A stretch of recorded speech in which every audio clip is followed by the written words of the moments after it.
उस जगह पर नेता प्रतिपक्ष के रूप में हम बैठते थे, यही व्यक्ति बोलने नहीं देते थे।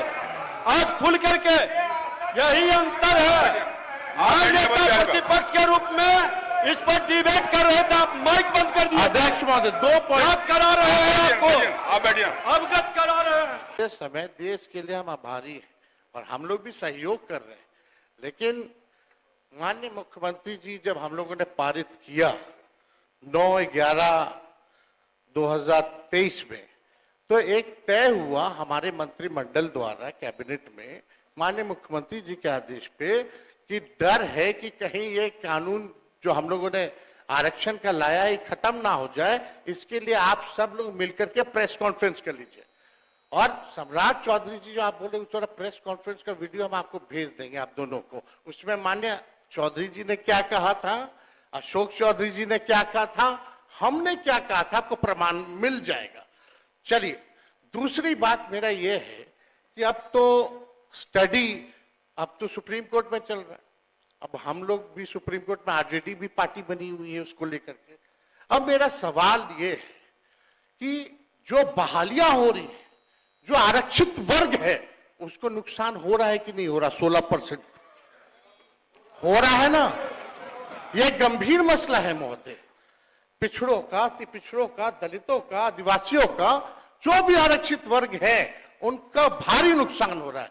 मेरा यही कहना है, अगर सरकार, और देश में ये पहली ऐसी सरकार थी 17 महीनों की जहां जाति आधारित गणना भी हुई और 65% आरक्षण की भी सीमा थी गई। पहली बार इतना बड़ा निर्णय हम लोगों ने लिया, उस निर्णय को लागू कराने में क्यों फेल रहे? अब महोदय 2 पॉइंट हम खाली रखना चाहते हैं कि 23 में ये लागू हुआ, 23 में ये लागू हुआ। सुन लीजिए, आप भी बोल। अध्यक्ष, इसका विषय है ये क्या? विषयों की वो जगह महोदय उस जगह पर नेता प्रतिपक्ष के रूप में हम बैठते थे, यही व्यक्ति बोलने नहीं देते थे। आज खुल करके यही अंतर है।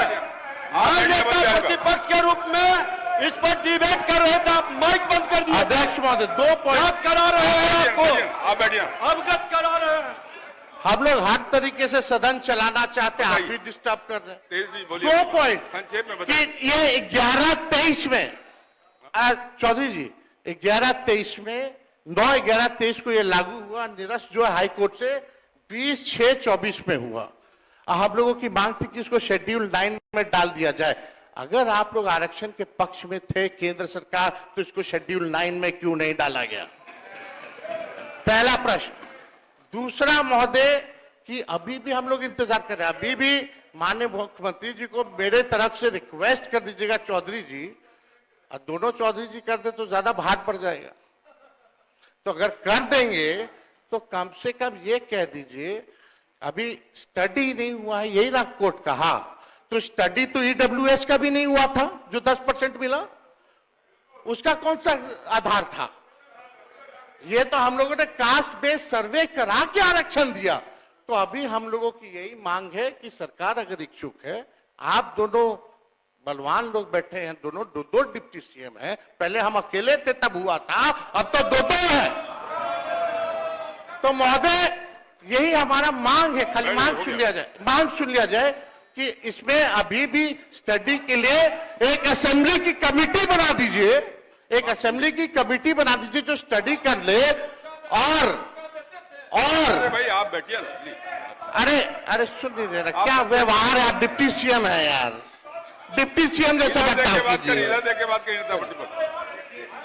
बोलने का मौका देते थे, नहीं सभा देता था। मांग ही नहीं। अरे संवैधानिक पद का हमारी ये मांग है, संविधान की बात स्टडी के लिए महोदय की बात एक कमेटी विधानसभा की बना दे सरकार, और चाहिए उनको 4 दिन का ये जो 5 दिन का सत्र है इसको 1-2 दिन और बढ़ा दे, और कैबिनेट से जो संशोधन करना है कम से कम 65% नहीं 85% कर दीजिए। आप 10% और बढ़ा करके बिल ले आइए, हम लोग सब लोग मिलकर के पास करने का काम करेंगे। यही मांग।